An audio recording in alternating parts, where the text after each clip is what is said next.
उनको पसंद ना आए ऐसा सवाल पूछते हैं तो तुम बीजेपी के एजेंट हो ऐसा कहते हैं। पत्रकार कभी बीजेपी का एजेंट नहीं होता है। प्रेस में कोई सवाल पूछता है तो कहते हैं बीजेपी के एजेंट हो। कांग्रेस के कार्यकर्ता इनका हिसाब मांगेंगे एक दिन कि इतने चुनाव कैसे हार गए। जब राजीव गांधी इस देश के प्रधानमंत्री थे तब ईवीएम लाने का कानूनी बदलाव किया गया। अब राजीव गांधी के ईवीएम के कानून का भी विरोध कर रहे हैं। सिर्फ प्रेस में आरोप करते हैं, ना अदालत में जाते हैं ना चुनाव आयोग के पर जाते हैं। जब इनके जमाने में चुनाव होते थे पूरे के पूरे वोट के बक्से हाईजेक कर दिए गए। चुनाव की चोरी बंद हुई है इसलिए पेट में दर्द हो रहा है। करप्ट प्रैक्टिसेस थी इसके कारण चुनाव जीतते थे। अब आज ये पूरे एक्सपोज हो चुके हैं। जो आपकी डिमांड है वो ही चुनाव आयोग कर रहा है। आपकी डिमांड है कि मतदाता सूची ठीक हो, वो चुनाव आयोग कर रहा है। मगर हुआ क्या है मान्यवर मालूम है? इनको अब अगर प्रेस में कोई पत्रकार उनको पसंद ना आए ऐसा सवाल पूछते हैं तो तुम बीजेपी के एजेंट हो ऐसा कहते हैं। मान्यवर सवाल जो भी हो उसको लेना चाहिए। मान्यवर पत्रकार कभी बीजेपी का एजेंट नहीं होता है। मगर आप अगर ऐसा मानते हो कि लोकतंत्र में आपको पसंद आए ऐसे ही सवाल पत्रकार पूछे तो ये नहीं हो सकता। इमरजेंसी नहीं है भाई, इमरजेंसी नहीं है। मान्यवर एक प्रेस में कोई सवाल पूछता है तो कहते हैं बीजेपी के एजेंट को। केस हारते हैं तो जज पर आरोप कर देते हैं, चुनाव हारते हैं तो ईवीएम पर आरोप करते हैं। ईवीएम की दलील अब गले नहीं उतरती तो वोट चोरी का मुद्दा लेकर आए। वोट चोरी का मुद्दा लेकर पूरा बिहार में यात्रा निकाली, फिर भी हार गए। अब हारने का कारण आपका नेतृत्व है, ये हारने का कारण ईवीएम और मतदाता सूची नहीं। और अगर ये मानते हैं मान्यवर, अगर ये मानते हैं कि इनको कोई पूछने वाला नहीं है, भगवान करे मैं गलत पड़ जाऊं, कांग्रेस के कार्यकर्ता इनका हिसाब मांगेंगे एक दिन। कांग्रेस के कार्यकर्ता इनका हिसाब मांगेंगे कि इतने चुनाव कैसे हार गए। मान्यवर कोई जज आजादी के इतने साल में नहीं हुआ है मान्यवर कि कोई जज एक जजमेंट दे तो जज के खिलाफ इंपीचमेंट लेकर आते हैं। अपनी वोट बैंक को एड्रेस करने के लिए इंपीचमेंट लेकर आते हैं मान्यवर। और ये सारे ने तो साइन कर दिया, साथ ही साथ उद्धव जी ने भी साइन कर दिया। उद्धव जी जजमेंट क्या है? एक पहाड़ी पर मान्यता है कि यहाँ सबसे ऊपर दिया जलाया जाए। मान्यवर एक वोट बैंक को संभालने के लिए एक हाईकोर्ट के जज के सामने इंपीचमेंट लेकर आए हैं। देश की जनता उनको मदद नहीं करे।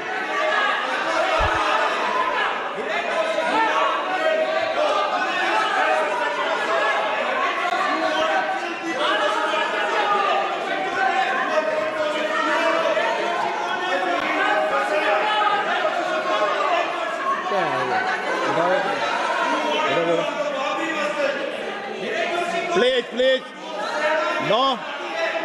माननीय गृह मंत्री जी, गौरव जी बैठ जाइए। नया मुद्दा शुरू हो रहा है। प्लीज अरे भैया प्लीज मेरी बात सुनो ना। माननीय गृह मंत्री जी, माननीय गृह मंत्री जी, माननीय गृह मंत्री जी, नया मुद्दा शुरू हो रहा है, फिर से खड़ा होगा होना। आप बैठ जाइए प्लीज। नो नो,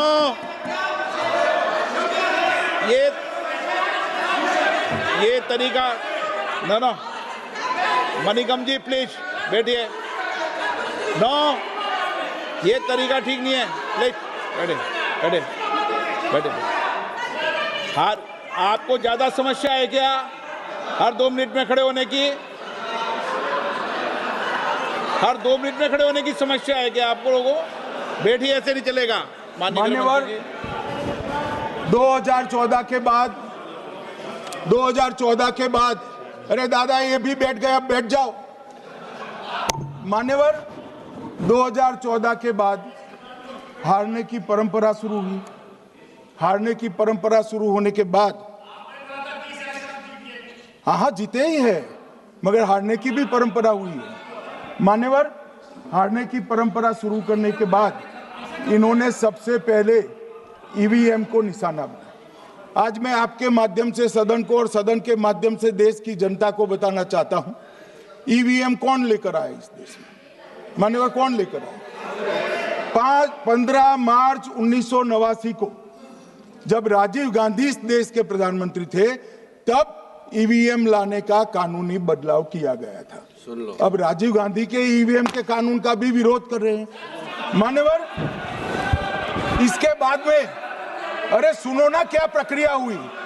इसके बाद में ईवीएम के खिलाफ किसी ने याचिका करी। इस देश की सर्वोच्च न्यायालय के 5 जजों ने बैठकर ईवीएम के कानूनी बदलाव को 2002 में उचित ठहराया। मानो राजीव गांधी को भी नहीं मानते, सर्वोच्च अदालत को भी नहीं मानते हैं। फिर 98 में मध्य प्रदेश, राजस्थान और दिल्ली, इसमें सिर्फ 16 विधानसभाओं में इसका ट्रायल लिया गया। कितना केयरफुल है ये भी बताता हूं। हुडा बैठो, ये भी कितना केयरफुली चुनाव आयोग आगे बढ़ा है। मध्य प्रदेश, राजस्थान और दिल्ली, ये राज्यों की सिर्फ 16 विधानसभा में इसका ट्रायल लिया गया। हर प्रकार से चेक कर ईवीएम का उपयोग सबसे पहली बार पूरे देश में 2004 में हुआ। 2004 का महत्व है माननीय, सबसे पहले 2004 में हुआ। पूरे लोकसभा चुनाव हमारे समय में ईवीएम का उपयोग हुआ। लाए राजीव गांधी, वहां से लेकर 2004 तक। और 2004 के चुनाव में कौन जीता भाई? वो जीत गए। उस वक्त ईवीएम की चर्चा बंद। 2009 का चुनाव हुआ, पूरा ईवीएम से हुआ, ये जीत गए, चुप्पी साध ली। 2014 में सब हम जीते तो कौ चालू कर दी। वो सरकार में थे। मान्यवर, ये क्या है?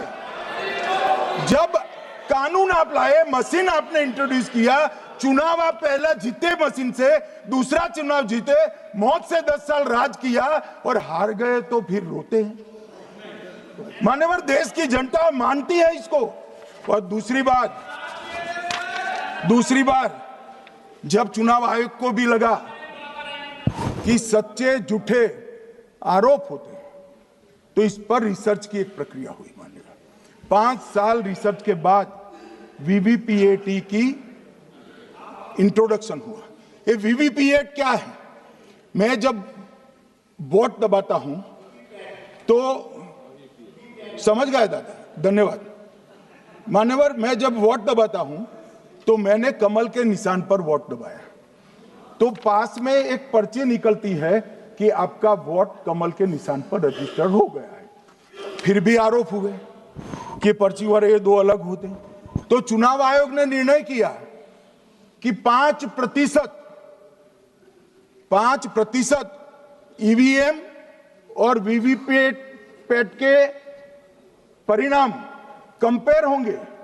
तो मशीन खुला, इसमें 396 वोट मिले। तो वीवीपैट में कितने वोट मिले? तो 396 है या नहीं है, ये 5% मशीनों में मिलता है। मान्यवर, मैं आंकड़े लेकर आया हूं चुनाव आयोग को पूछकर आज कि कितने वीवीपैट और मशीन का मिलान नहीं हुआ। आज तक 16,000 मशीन और वीवीपैट का मिलान हुआ है, एक भी वोट का बदलाव नहीं। और ये जब मतगणना होती है तब उनके पोलिंग एजेंट बैठते हैं मान्यवर, परिणाम पर वो साइन करते हैं, दोनों प्रकार के, मशीन के और वीवीपीएटी के परिणाम पर भी साइन करते हैं मान्यवर। और ये इस पर आरोप लगा रहे हैं मान्यवर। अब ये कह रहे हैं कि उस वक्त वाईफाई नहीं थी। सबसे पहली बात, 2004 में वाईफाई आ चुकी थी, मगर फिर भी चलो मान लो, आरोप लगाते गए।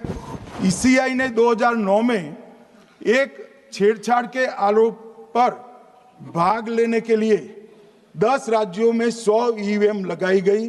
सब लोगों ने प्रयास किया, 2009 में कोई छेड़छाड़ नहीं कर पाए। फिर भी आरोप लगाए तो 2017 में इलेक्शन कमीशन ने जून 2017 में 3 दिन तक ईवीएम इलेक्शन कमीशन की ऑफिस में रखे कि कोई भी पार्टी आकर, कोई भी टेक्नोक्रेट आकर, कोई भी साइंटिस्ट आकर ईवीएम को हैक कर कर बता दे। ये तो गए ही नहीं, ये नहीं गए। मान्यवर, ये सिर्फ प्रेस में आरोप करते, ना अदालत में जाते हैं, ना चुनाव आयोग के पर जाते। मान्यवर, मगर एक्सपर्ट भी नहीं गए। आप कोई एक्सपर्ट भेज देते भैया, एक्सपर्ट भी नहीं भेजा।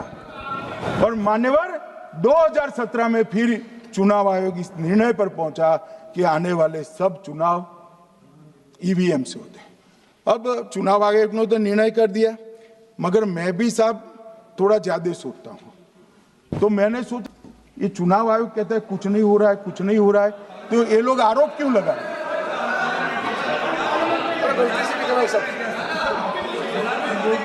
मान्यवर, मेरे शब्द कोई ऐसे हो तो काट दीजिए। काट दिया राहुल जी। मान्यवर, मैंने सोचा कि भाई कुछ गलती नहीं है। मान्यवर, कोई गलती नहीं है तो लोग विरोध क्यों कर रहे? फिर मुझे याद आया कि मान्यवर, जब इनके जमाने में चुनाव होते थे, बिहार और यूपी में सरकारें बनाती होती थी, पूरे के पूरे वोट के बक्से हाईजैक कर लिए जाते थे। ईवीएम आने से ये बंद हो गया, ईवीएम आने से बंद हो गया। और मान्यवर, चुनाव की चोरी बंद हुई है, इसलिए पेट में दर्द हो रहा है। ईवीएम का दोष नहीं है, चुनाव जीतने का तरीका जनादेश नहीं था, करप्ट प्रैक्टिसेस थी, इसके कारण चुनाव जीतते थे।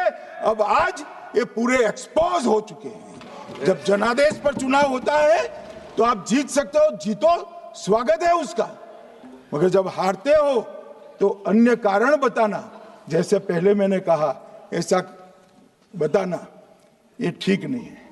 मान्यवर, कल मैंने लीडर ऑपोजिशन का भाषण स्वयं यहां बैठकर सुना है। पूरा भाषण उनका धागों में उलझ गया, थ्रेड्स में उलझ गया। मान्यवर, ये कहते हैं पीएम का शेड्यूल देखकर चुनाव आयोग चुनाव तय करता है। मेरा सभी सांसद महोदय से करबद्ध निवेदन है कि चुनाव होने के पहले के 1 महीने पीएम का शेड्यूल, और पीएम को लगभग 24 और 16 कितना होता है, 40 महीना हो गया। इसमें से किसी भी 1 महीने का शेड्यूल दिखाओ।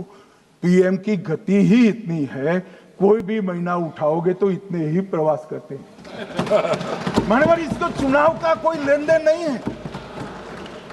हमारे प्रधानमंत्री जनसंपर्क में आजादी के बाद सबसे ज्यादा प्रवास करने वाला प्रधानमंत्री। और मैं जानता हूं साहब, मैं जानता हूं नरेंद्र मोदी जी को 2001 से मैं बता सकता हूं, एक भी दिन की छुट्टी नहीं, एक भी वैकेशन नहीं, लगातार जनता का काम करना। मैंने कभी नहीं देखा उनको वैकेशन में। कई बार इनका अनुकरण करने का प्रयास करते हैं तो बीपी बढ़ जाता है इतना, ये फिर रूठ जाएंगे फिर। मान्यवर, ये पूरी चर्चा चुनाव सुधार पर थी। मैंने आज ये भी जांच करा,